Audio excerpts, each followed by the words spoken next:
Yo, what's up? This is Splendid Radio on Pharcyde TV. We got my co-host Jeremy Scipio. What's going on, people? Oh, you asked, was there anything you needed to know? My co-host is a comedian. I'm off the clock right now. don't be on your Never guard. off the clock. What do you mean? Yeah, man. Nah, I don't want you to be on guard. You know, some people, they get on guard when they're interacting with comedians. I don't know how to interact with comedians. I feel like all of my friends are comedians, so I'm just. Yeah, no, that's right. Yeah, nah, man. Budgie's the homeboy, man. It's a trip because it's funny how I say this to Jeremy all the time. I meet people, and when I meet them, for whatever reason, they just happen to be like just very good at whatever it is that they do. But like on a level of where it's kind of like, you know, they're not necessarily Yoda, but very, very good at what they do. And when I met you, first of all, I met Budgie through Maceo from De La Soul. Shout out Maceo. You know what I'm saying? Shout out to Maceo, Dave, Pause, Yeah. Smiles. Hey, Yeah, hey. the whole De La crew. And when I met Budgie, I was out doing the gorilla thing with Brown, and Brown ended up kind of getting cooler with Budgie because he kept going out with Gorilla. It was a point at Gorillas where I came back, and then Brown was out there. But when I very first started Splendid, Budgie was one of the people that I actually know. You don't even remember this. And I want to say I asked you for some music or some beats or something, and you gave me one of the early gospel mixes, kind of. Oh yeah, I gave you the first one. And it's funny because, you know, I wasn't even thinking Budgie was a DJ or producer, none of that stuff. He was just a cool dude that would be around when we came to London, and Mason would always, you know, be getting up with him. So I was like, okay, cool. So when he gave me the gospel mix, I was kind of like, at that time, Splendid Radio was I would try to get 8 hours of music, because my whole concept for Splendid was we were out with Gorillas so much, and I was out with all these artists that were dope.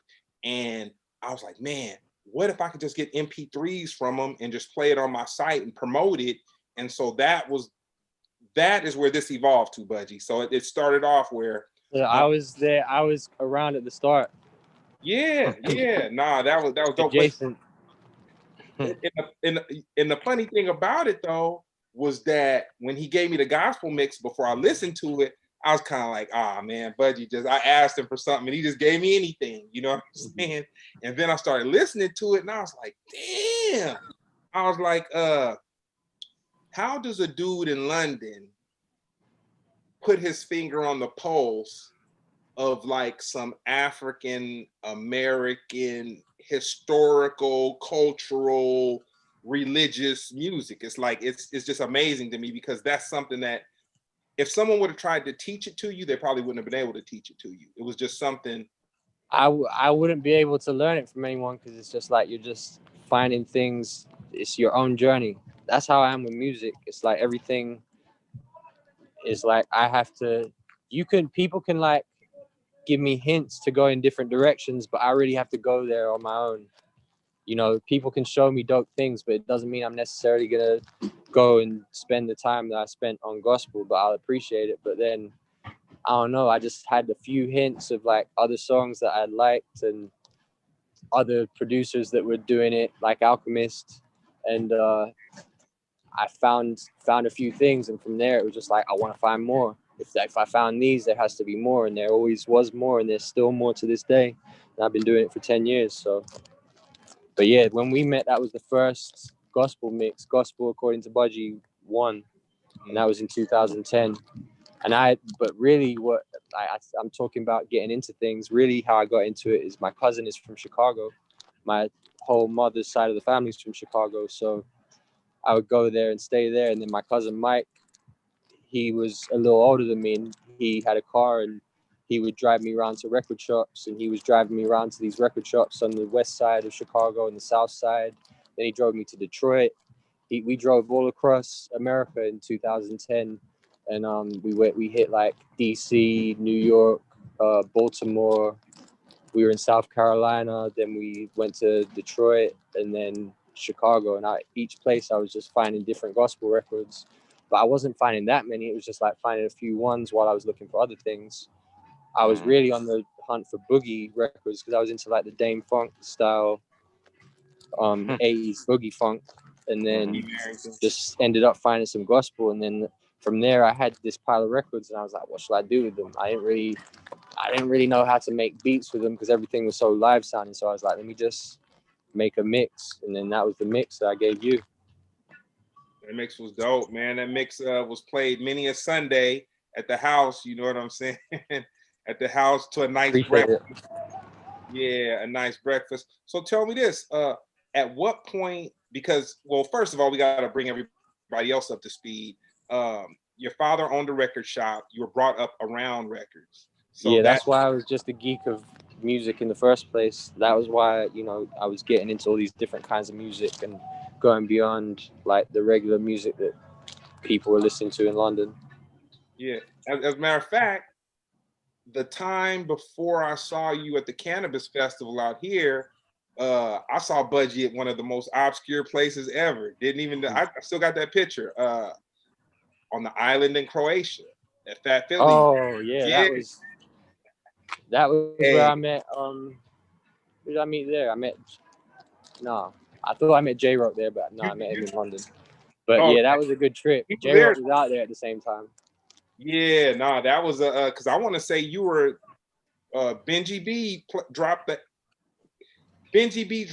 either Danny Brown song or A$AP Rocky song at that festival, and people went crazy. I took a video with my camera at the time, and people went nuts. Yeah, the Outlook Festival was crazy. Yeah. So at what age did you realize that people could resonate with your musical taste? I don't know. I just always felt like I like what I like, and then I just always felt, I don't know. I still feel like I still don't know if people necessarily resonate with the taste. I'm still weirded out when people hit me and say they like what I did. I'm like, what? You really like that shit that I made? I mean, I like it, and I expect certain people I know to like it. But then when, like, you know, when you get different people from across the world and like all ages, sexes, and, you know, every religions, and, you know, like people of all kinds hitting me saying they like my gospel flips, or like my lovers rock reggae flips, and it's like these are like obscure genres that I'm just getting into on some real geeky, like on my own, just looking for things late at night, record shops, hours, and, you know, just like time spent just on your own. You're just really on your own, or you're just with like J-Rock or Alchemist, or just people who are like on the same kind of mission. It's not too many people that are like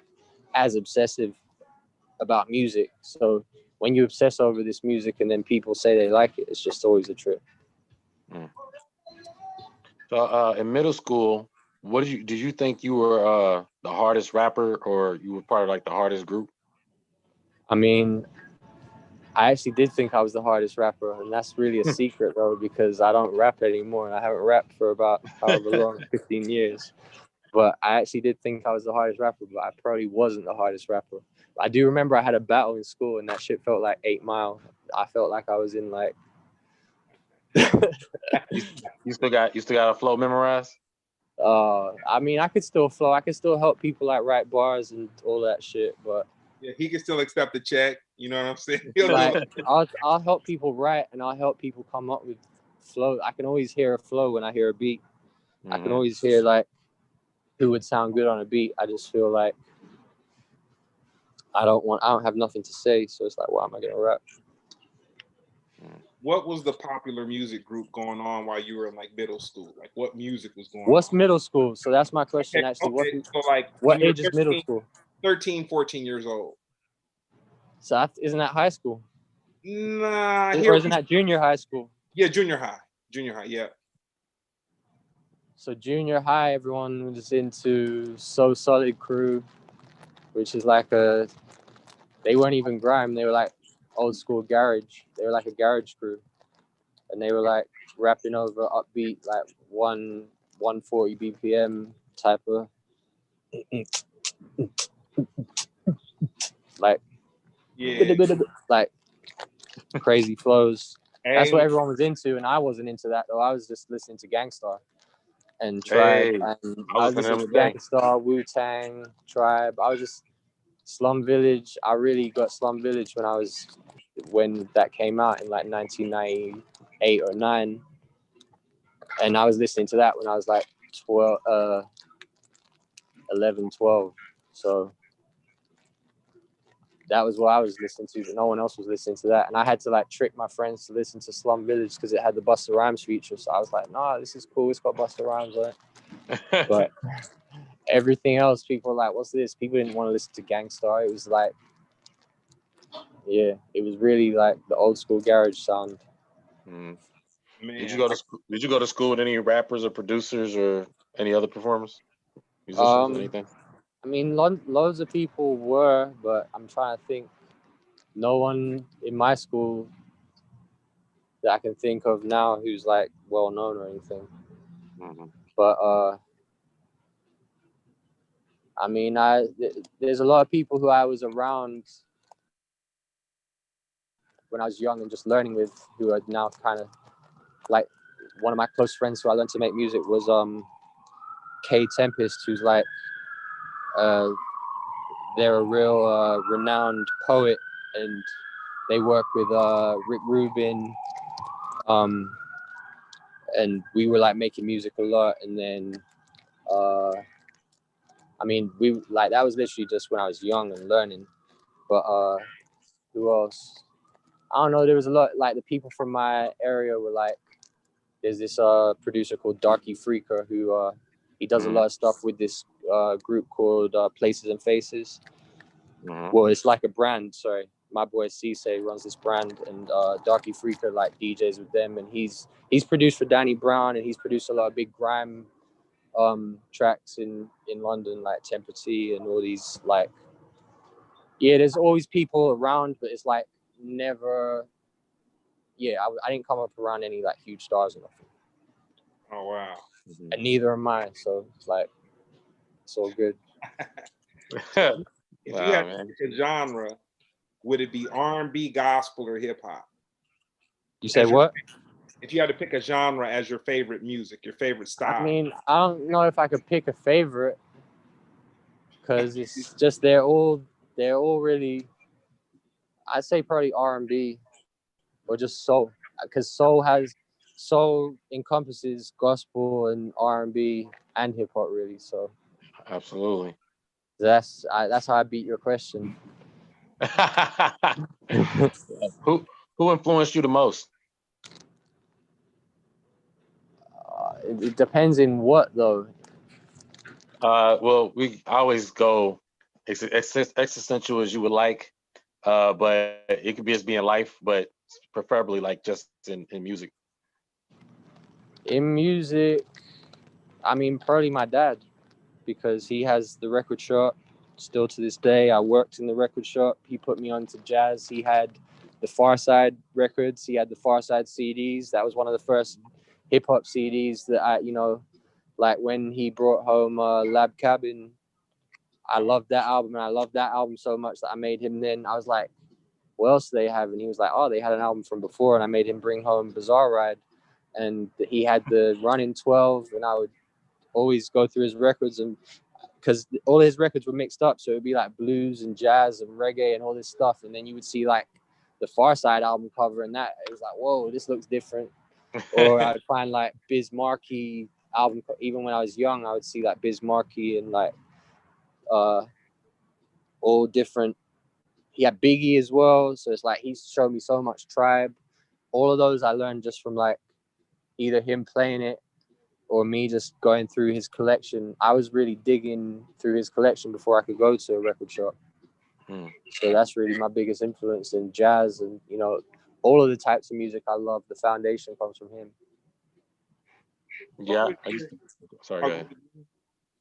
No, I was gonna say I used to play jazz piano, and I'm like I'm kind of the same. Like you telling your story is kind of bringing back memories of like Yeah, you know, like I was in jazz piano class, but I would literally, instead of doing my assignment, I would just try to learn like hip hop songs or whatever, just or even like R&B tracks, just so I can impress people. You know what I mean? Like it just was like like I said, just kind of I shared a similar experience where somebody showed me something, and then no, just the relation, the music, and it just be stuck in my yeah, head all day. yeah. No, I get that. Mhm. I mean, I'm not a piano player like that, but I feel the same about just hearing music. What was your inspiration for making the good book? And then what was your process for picking the selections? Um, the inspiration was Alchemist because it was Alchemist's idea. Okay. He he had heard the second gospel mix, and I had given him the first one, but it was when I made the second one and sent it to him. He was like, "Yeah, let's make a project of where we're just going in." So then that was the inspiration. And then what was the second question? The process of picking was just trying to outdo him, which is felt like sacrilege. Like, how can I try and outdo like the greatest producer? But it's really just both of us just trying to find the best gospel records and then looping them up or like chopping them up and doing different creative things with them. We had a few rap songs. So I had Action Bronson, he had Rock Marcy and Prodigy, R.I.P. And I had my boy Mick Luder on there too from Chicago, and he's one of the people that was helping me find gospel records at the start. So it's yeah, that project was just a blessing to be able to work with Alchemist. It's like that was a dream come true, and it still is. I still have to pinch myself to say that I even know Alchemist and just can hang out with him and playing music. I don't take that for granted. Oh man, I'll say that you hit a pretty cool mark. You know what I'm saying? Like not to say that I know your goals or what you tried to achieve, but to be from London, to have one of the producers that you kind of look up to a little bit, or that he. A little bit's an understatement. I was like Hey. trying to make beats exactly like him when I was in school, and I was listening to Mobb Deep and Dilated Peoples and everything he was producing, the Shabam Sadiq 12s, and I was like an Alchemist fanatic, and that was before I even knew he was like Jewish. And I mean, not that makes a difference, but it's like once I found out that, I was like, oh shit, this dude's like a white Jewish dude, and that means maybe I could, Yeah, there wasn't too many other producers like white that I Jewish could dude. see that were just like in the game and making amazing music. So it's like that's always been someone that I to this day try and emulate what he's done in my own way. Yeah. Mhm. How did you meet the Alchemist? Through my friend Crispy Cuts. He was taking care of him when he had a show with Oh No. They were doing a show at the Jazz Cafe, I think, and then somehow Chris played the music I was producing with my boys at the time. Was this group Piff Gang from London, who were just a bunch of my friends, and Chris played Oh No and Out the music, and then he was just down to meet up with us, and then we met him like a couple days later, both him and Oh No, and just like smoked and played music, and then from there we just stayed in touch. And that was when I gave him the gospel mix too, the first one. So did you really Basically dive the deep? same way I know you, almost. Oh, okay. Except we didn't. It wasn't Chris, but we were just hanging out and got cool. Yeah, I'll say this. Oh no, ain't no joke on the beats either, man. Man, Oh No is one that like Madlib's brother. like he might even be better than Madlib. Like He I tell you who messes with him that I know. Opio's had some heat from him, and Opio's been up from Souls of Mischief. He's been up on him for a while. Yeah. Yeah, I know. My introduction to Alchemist was this always comes up. Most times it's not my fault, but I'm gonna take blame for this one. On Nas's Godson album, he has a track called Book of Rhymes. Oh, and that's a classic. Man, yo, he go like he's flipping through the pages and he's rhyming, and he just like, yo, why you laughing, Alchemist? Like, like he said, this is trash this week. And I was just like, that was like the one producer I hadn't heard of. I was like, Alchemist. And then I started going through his stuff, and I was just like, yo, this dude is dope. Oh yeah. Yes, indeed. So how did you meet Kanye? That was through Benji B. Damn. But that was really just the whole long process of everything I've explained to you, of like doing what I was doing for all the years, finding these, geeking out over all these records, and then just being in the right place at the right time. I was here like a year and a half ago in LA, and I bumped into Benji B, and he said he was helping Ye with the Sunday service stuff for Coachella, and if I could, send some gospel songs, because he had the choir now and he wanted to like get some other inspiration. So I just started sending like hundreds of gospel songs, and then he liked them, and then he invited me to Sunday service, and then I just started going to Sunday service every week. And that was a mind-blowing experience for me, because I've been collecting these gospel records, and then to go to like the best gospel choir, or I mean, one of the best, because there's a lot of incredible ones, but like one of the best right now, and they definitely have a lot of the best singers. So to go to that every week and just really like see what I've been into every week and just get it live was a crazy experience. And then also just being able to meet Ye was another insane experience, being able to just speak to a person that I've been learning from my whole life. But yeah, that's thanks to Benji, who really like helped. He played the music and like brought me to the Sunday service with him and introduced me. And then from there, I just been, kept in touch and ended up going to Wyoming and worked on a ton of stuff there. And yeah. You know what? I just remembered what it was. Do I need to give you anything? At that festival in Croatia, Benji B dropped the Darky Freaker ASAP.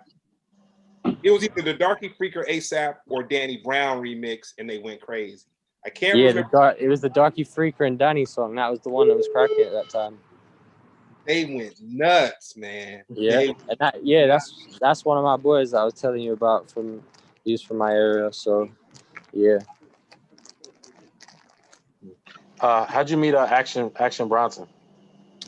Action, I met him in 2012 when he had a show, or like early, like one of his first shows in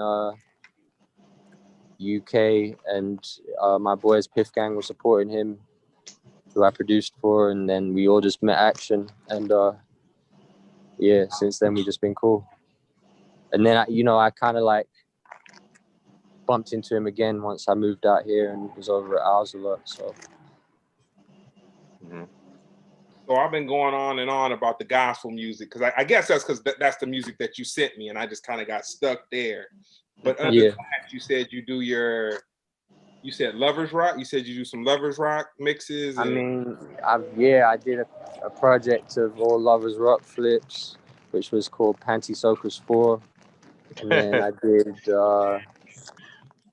did all Japanese flips, which was Panty Soakers 3. Panty Soakers 5 was Brazilian flips. I just get into different zones in music and just geek out, just find the craziest stuff I can. Nah, that's tight. That's tight. But no, I also love, all of the rap, from, you know, classic stuff to new stuff to, you know, mainstream, underground. I mean, as long as it's good.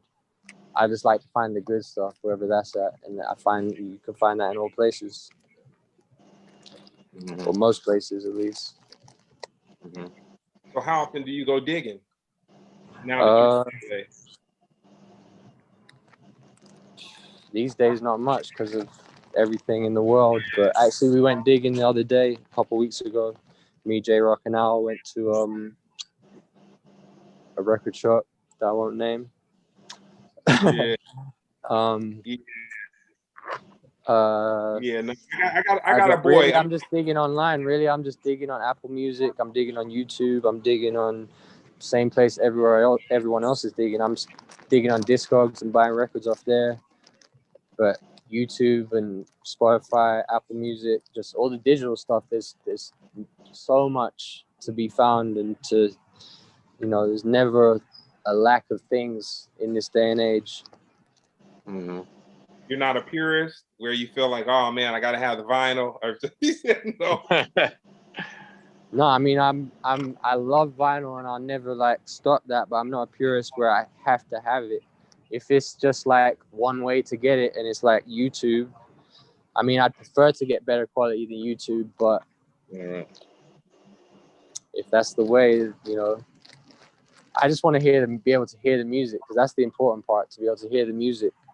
And obviously vinyl is probably the best sound if you actually have the right setup and you have a good clean copy of the record and all the right things. But like, most people don't have every single step of the way to make it the best thing, and then in that case you might as well just listen to a CD or, you know, like a good quality file, and then that's probably better than the record. But it just really depends. Some things, you know, some things are good, some things are bad. It's about the balance. What's the most valuable lesson you learned in like hip hop or just music in general? Oh, that's a tough question. That's one of the questions I should have read from beforehand and actually thought about. Sorry, dog. Damn, that's a deep. Because I want to give you a good answer. You don't even need to. One of the most valuable lessons. Or you can just give me a recent one. How about that? Like something that just happened. Like, oh yeah. I feel like one of them that you were talking about, like Maceo and how we met earlier through the Gorillas when they were doing recording the second Gorillas album, and that's how we met. And I was like 16, just a kid in the studio, kind of like just running around and doing whatever needs to be done and helping people and stuff. But I was getting like a little too gassed to be in the studio and meet like What? the Pharcyde and De La Soul and like Ty and Roots Maneuver and like all these, and Damon, everyone's in there. I was getting gassed, and I was starting to feel like I was like one of everyone else, but everyone else was there to work. I was just like a little studio intern kid, and I was gassed, and I was like smoking weed and trying to just like make friends with everyone. But then at one point I was just like trying to get in on the conversation a little too much, and Maceo was just like, I think he was just like, know your role or something. He just like shut me down, but that was like important. Like, he made me, that was like, just chill. And I feel like a lot of people need that lesson. And I had that lesson when I was like 16, and I probably wasn't even that bad. But there's people who are like my age, I'm 33 now, who are just complete, like just way too much and just trying too much and asking for too much, and just like, just be cool and you'll get what you want. Like, trying to force things doesn't work. So that's my most valuable lesson. I feel like, I don't know, it's kind of a long-winded explanation, but nah, I'll say that the cool thing about that story, Maceo love you to death. I'll say it's two people. I love him as well, and it's like that was just a valuable, like you said, like what was the most important lesson. I feel like that was an important lesson to learn that from someone like him. And there's probably other times where I've like learned that same lesson on different levels, maybe more or less. From, you know, you learn you learn how to act, but like most of the time, I just always just try and be cool and just not be too much anyway. That's just in my character.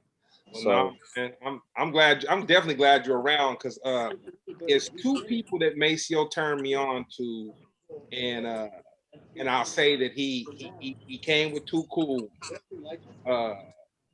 You and rest in peace, Ty. You guys were like some of his yeah, London. R.I.P. Ty. That was Yeah, hard. he was a good dude, and I Yeah. met him at the same time when I met you, and still, you know, I would always see him around, and he was always so cool and just made incredible music. And it's so sad that he passed. Yeah, I'll say I met Ty for the first time. We did a show with him, and it was before I knew he was like I really hadn't heard any of his music, but it was kind of a big show.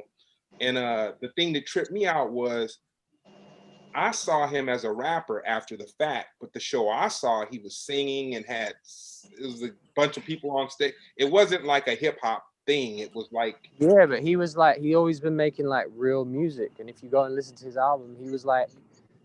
If you listen to his album, it sounded like a Kendrick album, like the production and the things he was doing, vocal production and all that stuff. He was always on some like,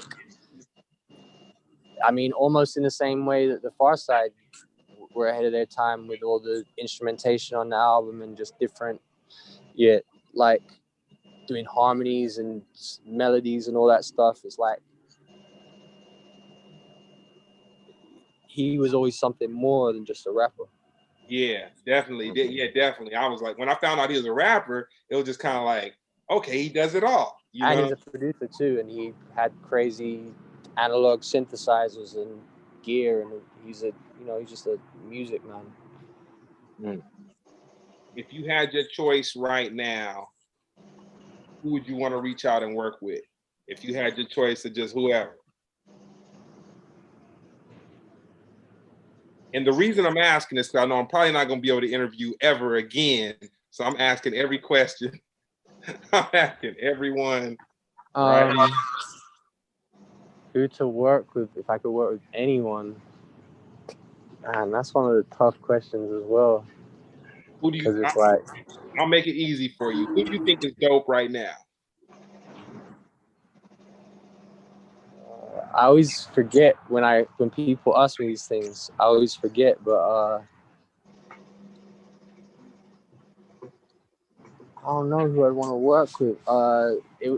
Like the obvious ones like Jay-Z or something, or like just like bucket list things like Sade or like Anita Baker. That would be crazy.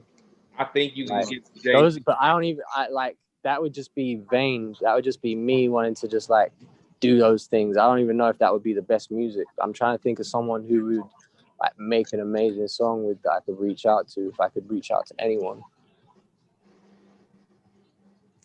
I don't know. These like all the favorites questions and like dream questions, those are the tough ones. You live in the dream, man.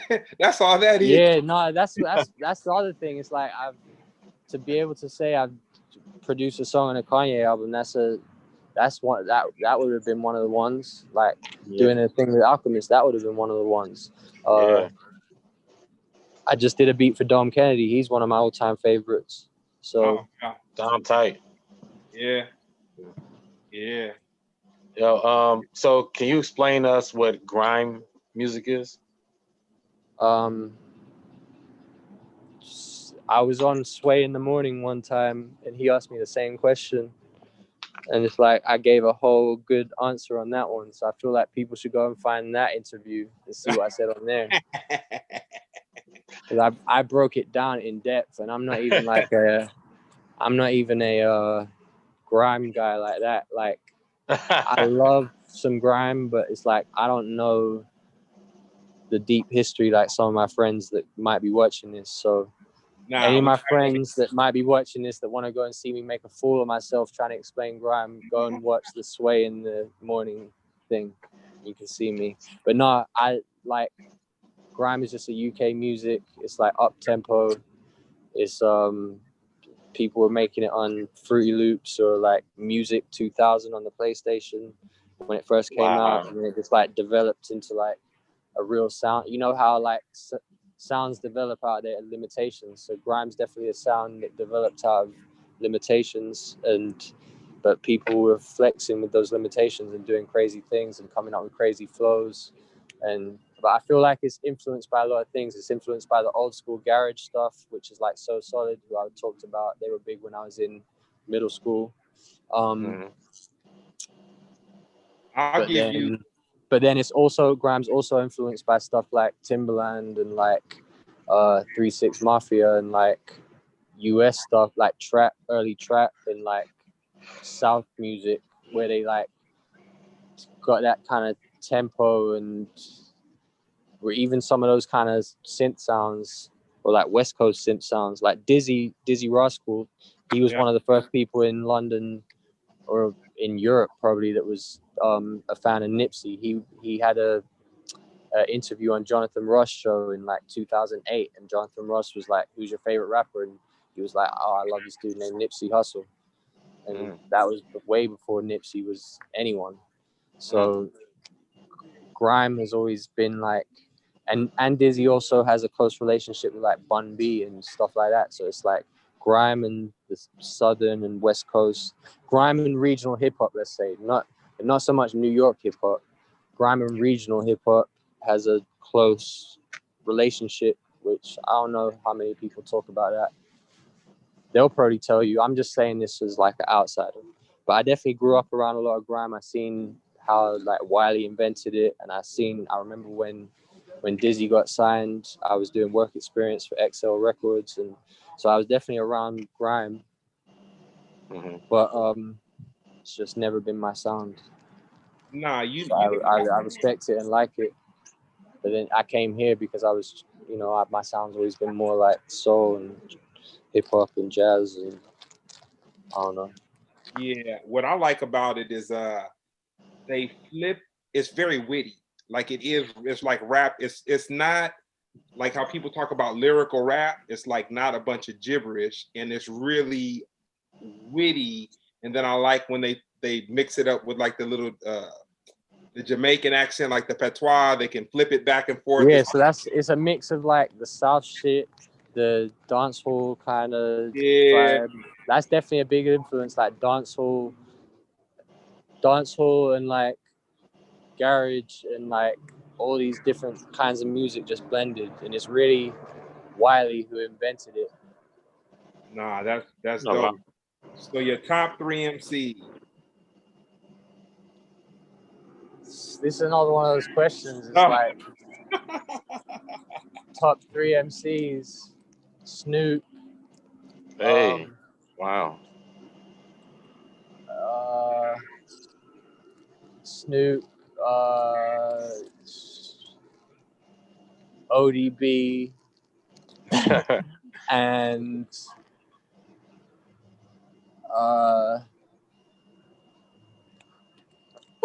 no, I wouldn't really put ODB as one of my top MCs. I'm just, but he is one of my favorites. Though it's like, what's the difference between top MC and favorite MC? Could that be the same thing? Yeah, who's your favorite? Let's say your favorite. Yeah, so yeah, I guess ODB is one of my favorite. It's just too many. Nas. It's like Nas, J, Biggie. I love the East Coast. I love Snoop, Sugar Free. Sugar Free. Yo, show us the West some respect. The Bay Area. I love like, man, it's just too much. I can't be. I feel unfair for naming all those names, and I feel like I have to name a million more now. But I'm gonna just stop. I'm just glad you threw a curveball in there. He threw Sugar Free up in there. Wow. His favorites. I have other obscure favorites who are just like, yeah. No. It's not even worth me continuing. I'll say this, man.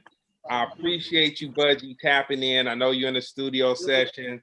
I ain't talked to you in like, you know what I'm saying? since I'm glad we did this, because it's like, shit, if we didn't do this, how long would it be? We might have to. But we gotta have a real. But we have to link up now. Yeah. Or at least speak like this again, soon. Yeah, and you know what I'm saying, we'll knock elbows, you know what I'm saying? We'll at least tap elbows and do it. And I won't ask you a million questions, you know what I'm saying? Bro, you could ask a million more. I feel like there's more. I feel like we need to do this again at some point, just because this is just like the reconnection, and you know, there's gonna be more to speak about. I definitely. Oh man, for sure. And I'll say this, man, I'm proud of you. And I'll just say that, man, when I heard the gospel, not saying you were dope, not saying you weren't dope before I heard that, but me not knowing you and knowing your music and you just being a guy that was around, and then for me to hear your gospel mix, it was kind of like, damn, this dude got something, man. Like he really, you know, because part of it is the cultural disconnect. It's kind of like you're a dude in London, you know what I'm saying? You're a dude from London coming to the States. I know that your dad, you know, put you around music and everything, but there's people who are from the United States, have been around gospel music all their life, but they're not. That's what you were just saying about you've been in LA. Do you love tacos now? It's like, no, I'm kind of bored of tacos, and that's how it is with people in gospel. They've had too many tacos their whole life, and so they just take them for granted. So it needs someone like me that's never had tacos to be like, whoa, what's this? And then I'm like, finding all these things that's right under people's noses because they had too much of it and they're sick of it. Or it's not even they're sick of it, it's just so ingrained in it. It's just so ingrained in everything, in hip hop and R&B and everything, and it comes out through that. But then it comes out through that, and then people forget about all the original ones that they were making in the church that sound amazing, and people just look at that like, oh, it's just church music. And really, it's like, that's some of the freshest stuff. And that's what Alchemist understands, that's what Ye understands, that's what Just Blaze and Jake One understand, and Vanderslice and all these producers who are like looking for gospel or looking for like other things. So where do you see social interaction going now that we got the corona shit, the social distancing, everything? Are you you're not even worried about it? You just making beats, doing your thing, and everything will catch up when it catches up? I feel like it's just going more and more online. Okay. You know? Yeah. It's gonna be virtual chat. It's gonna go even more virtual, even more interactive on a virtual level. I don't know exactly how, but it's not going back. It's only going the way it's going. I don't know. That's my hot take. I don't know nothing really. I'm just right here, right now. Who knows? This whole election, everything, corona, everything, the world's insane. So I'm not trying to make no predictions. But one thing you can safely predict is the digital world ain't going nowhere. Yeah. Too much money to be made, man. Yeah. Too much money. Well, no, man. Good looking out, Budgie. You got anything you want to shout out? Any projects? Anything you want anybody to keep their eye I out? got the new Holy Ghost song coming out, so that's coming out soon. Just look out for that. And yeah, I appreciate you having me. Shout out to Brown. Shout out to Imani. Yes, sir. I miss them too. Where they at? Oh shit. I'll say Imani's up in the Bay and Brown is doing he does 2 other shows today. So he's doing those up in his thing. But nah, man, we gonna have to pull it together. And for you, Jeremy, you got anything you want to shout out? Anything you got? Sunday I'm doing a comedy taping at Edge Studios. Pretty sure you can look it up. It's on Pico. If we actually have a limited amount of people we're allowed to have in the place or whatever because of COVID. So just DM me on Instagram at Jeremy Comedy. And I have to make this more direct because people actually be showing up. So yeah, just DM me and I'll give you more details. Cool. Well, no, good looking out, Budgie. Good looking out, Jeremy. Yeah, man, this was a night, man. Ooh, I don't know what tonight is gonna have to bring, man. But once again, this was a good little piece of escapism. This took my mind off it for a second. So yeah. I mean, yeah. Let's hope that dude is out of here. Yeah. Right. Nah, all good. Well, no, man, we gonna I'm gonna hit you up, Budgie. We gonna get together, and then after your project comes out, we'll bring you back in for hot sec. No super grilling and detailed questions. Me just coming at you, you know. Yeah, no more like favorite lists. It's just like philosophical conversation where I can contradict myself. Anything where I have to give like yes or no, or like tell you like something specific. Nah, just like loose talk. philosophy. Yeah. Yo, the fact you shout out I'm Sugar Free, playing. It could be man. whatever. The fact you shout out Sugar Free, man, that makes you a legend straight up just for acknowledging a legend like him. That's crazy. Yeah. Oh man, I could say more.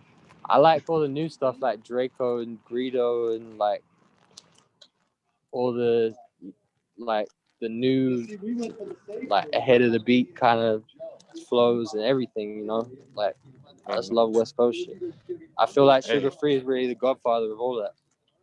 Right. Like I just like when people give the proper people respect. That's why I'm like, okay, that's a low. You know, people don't know that, man. Like I said, total respect for that. Yep. Good looking out. Well, all right, gentlemen. I'll let you hop back into the session. And Jeremy, I know you headed to a stage, to a stage near you. So, no, thank you, gentlemen.